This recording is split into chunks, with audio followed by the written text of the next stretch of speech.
Bonjour à toutes et bonjour à tous. Je suis ravie de vous retrouver pour vous présenter, comme promis, Ostara, le livre de Kiri Connor. Donc, il s'agit d'un ouvrage sur les rituels, recettes, coutumes de l'équinoxe de printemps aux éditions Vega. Voilà, c'est un ouvrage qui fait partie de la collection des fêtes du calendrier Wiccan.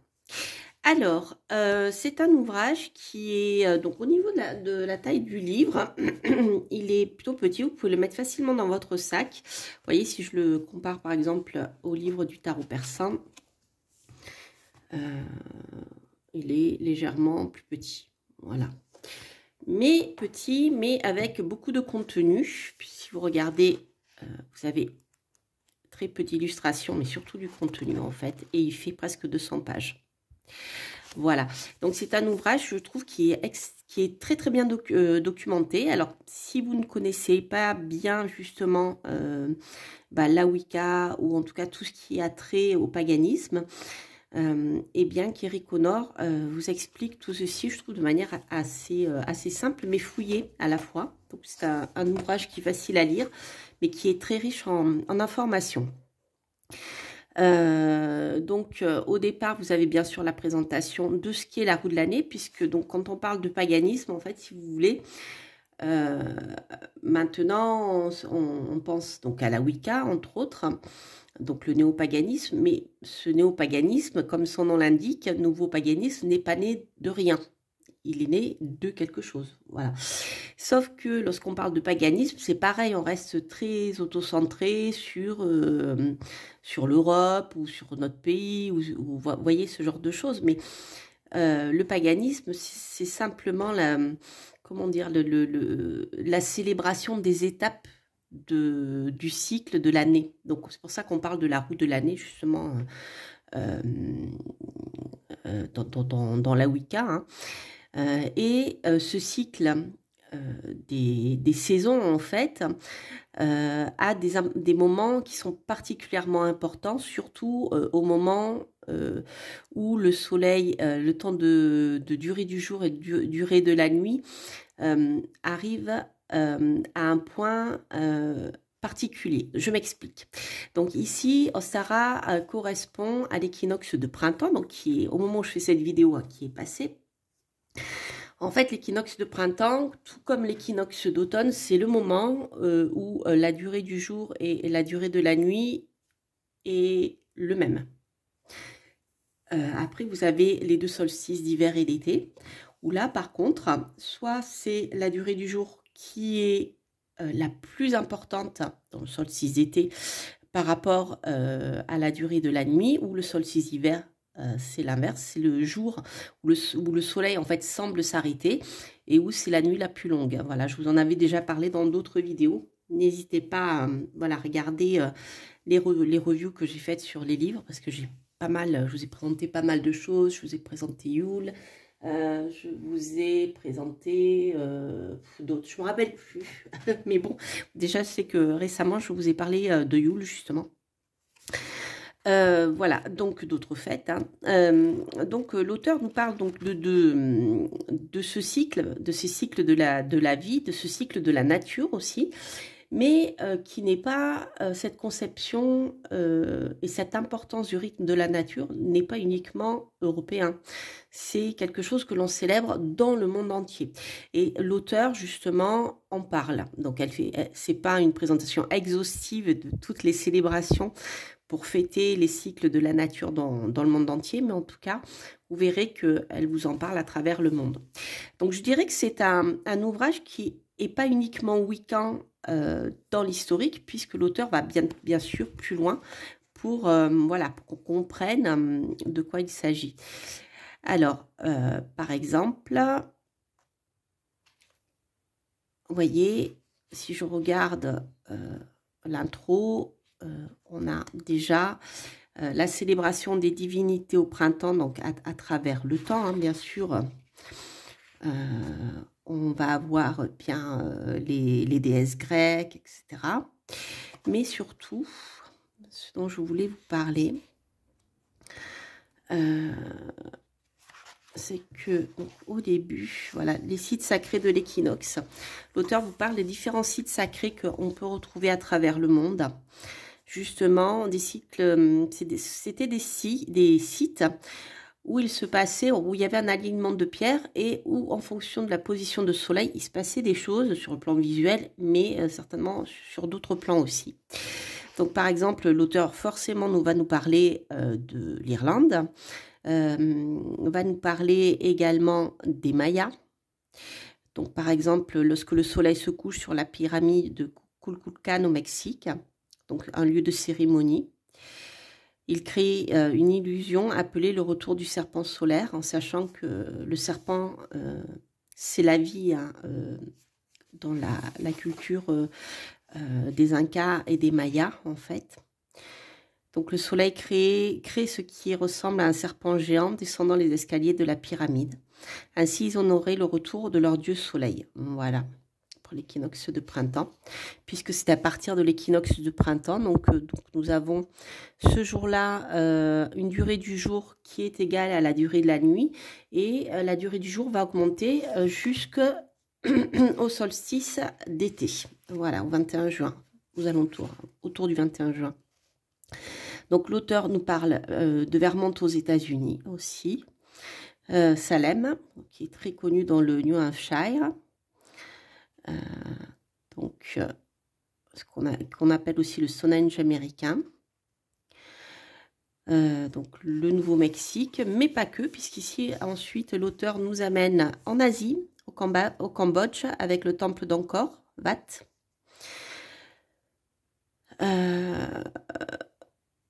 Voilà, il y a aussi un lien le matin avec l'équinoxe de printemps. Le temple, alors ça c'est moi qui vous en parle, c'est le temple de Borobudur aussi, en Indonésie. À Malte, vous avez le temple de Mnajdra. Voilà, qui est considéré comme l'un des plus anciens calendriers solaires au monde et marque les solstices et les équinoxes. Le cercle de pierre de Fernacre en Cornouailles. Vous avez également le site paléo-indien de Spout Run.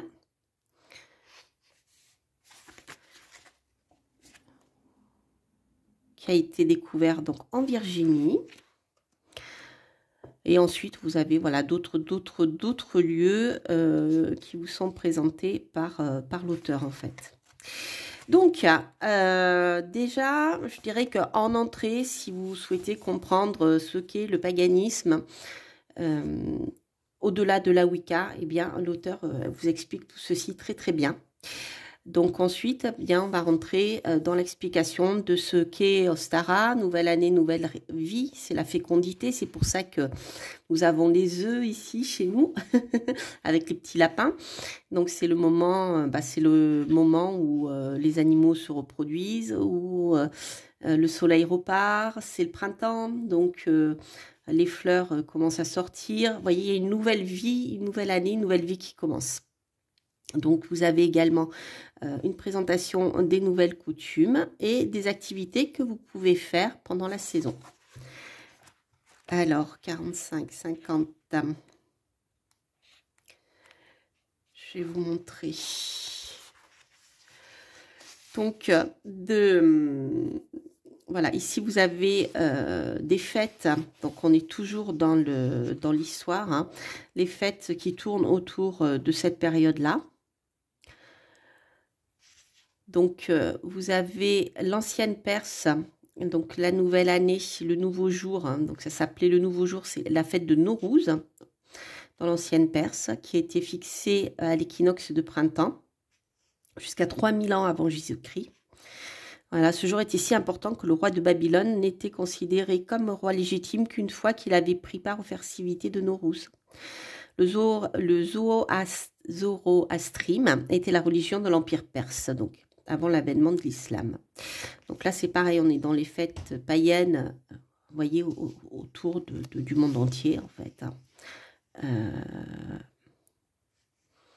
Qui est d'ailleurs toujours fêté en Afghanistan, en Turquie, en Iran, dans certaines régions.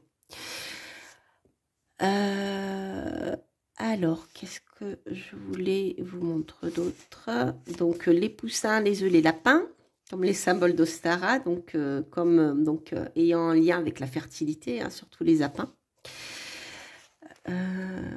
Ensuite, juste pour la petite histoire, je pensais que l'année dernière, à cette période-là, en pleine journée, j'ai croisé 2 fois un lièvre, donc j'habite dans la nature là, et un lièvre qui traversait la route parce que c'est la période des amours. C'est très rare de voir des lièvres en plein jour, mais bon, la période des amours, ils osent sortir le jour. Ils se méfient un peu moins de l'être humain, mais voilà. Donc, je trouvais ça très symbolique. Voilà, des coutumes nouvelles. On est donc toujours dans ce côté naturel, la nature qui revit, dans ce dont je vous parlais. Donc, les activités de saison. Donc, comment célébrer la saison d'Ostara? Voilà, des petits conseils pour vous sentir bien. S'amuser avec les œufs. Voilà, plusieurs jeux à partir des œufs. Partir à l'aventure, c'est l'occasion d'aller se promener. Il fait beau. Voilà. Alors, ensuite, je voulais vous parler aussi d'autres choses. Il y a énormément de choses dans le... Voilà, comment célébrer Ostara dans la tradition païenne. Alors, page 61. Hop. J'y étais presque, j'y étais, voilà. C'est ce que je vous disais en fait. Et ensuite, on arrive à la partie sortilège et divination.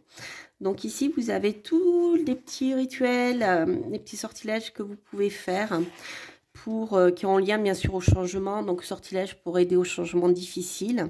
Donc là, c'est quelque chose de très pratique. Vous avez bien le matériel dont vous avez besoin. Comment organiser votre espace, votre cercle de protection, etc. Les couleurs de bougies utilisées. Des petits textes qui peuvent vous aider. Par exemple, ma confusion, ma peine et ma crainte brûlent à travers cette flamme. Le changement qui s'annonce est le mien, nul autre ne peut l'affronter. Voilà, prenez quelques temps pour fixer la flamme de la bougie. Donc, c'est décrit avec pas mal de précision. Donc, si vous n'avez jamais fait de petits rituels comme ça pour vous aider à avancer, c'est un ouvrage qui peut vous aider. Vous voyez, sortilège pour rétablir l'équilibre dans sa vie. Ensuite, la partie divination. Vous avez les sortilèges amoureux aussi, des émois du printemps, les œufs porte-bonheur. Purification et divination par l'œuf. Donc là, on va partir sur la partie divination. Alors, la purification par l'œuf, c'est une des purifications les plus anciennes. Je sais que dans le peuple gitan, en fait, ça fait partie aussi je dirais, de certaines traditions de purification par l'œuf. Donc là, vous avez dû voir passer quelque chose certainement sur YouTube en ce qui concerne la purification par l'œuf. Et vous avez la divination en même temps.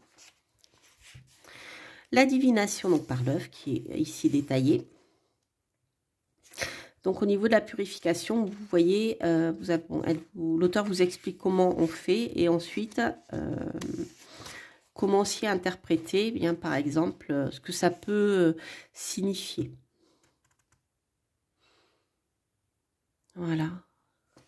Pour savoir s'il vous faut vous purifier, entre autres, la divination, donc par l'ovomancie.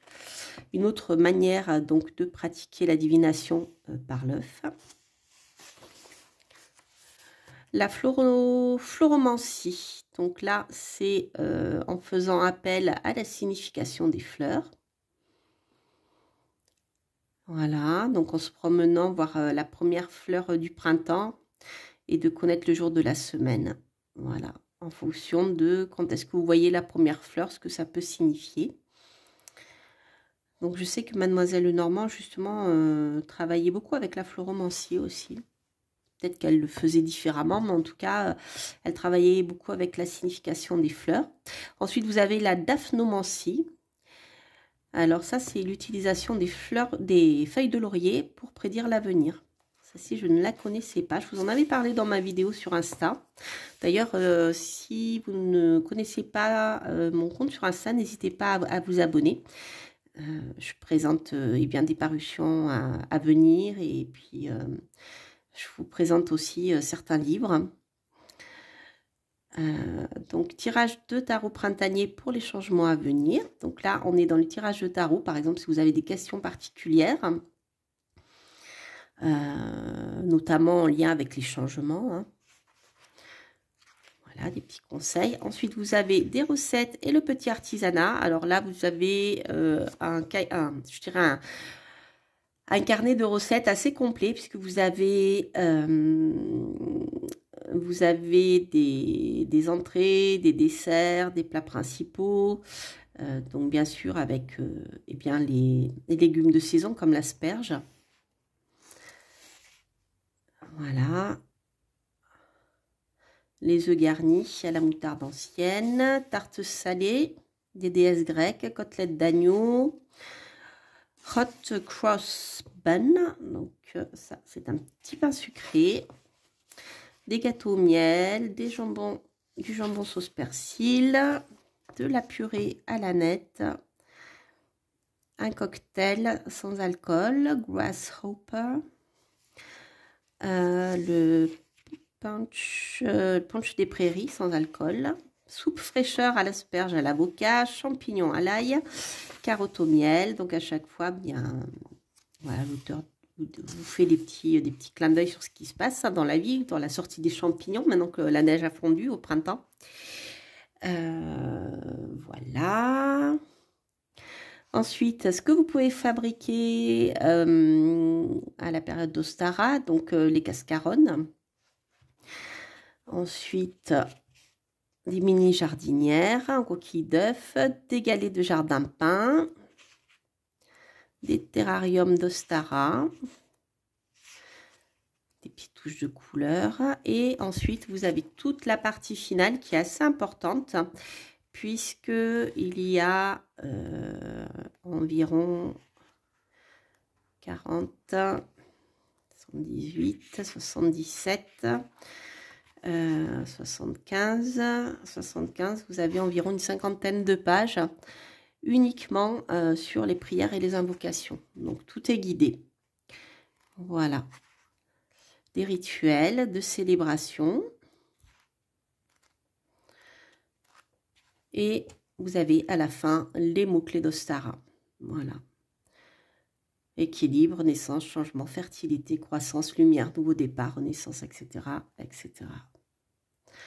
Les archétypes, les arbres, donc ils fleurissent. Vous avez l'aubépine, l'aulne, le pommier. Les fleurs liées bien sûr à cette période-là, dont la pâquerette, hein, les tulipes, vous voyez tous les bulbes en fait, hein, un narcisse, les violettes bien sûr. Voilà, les cristaux, les animaux.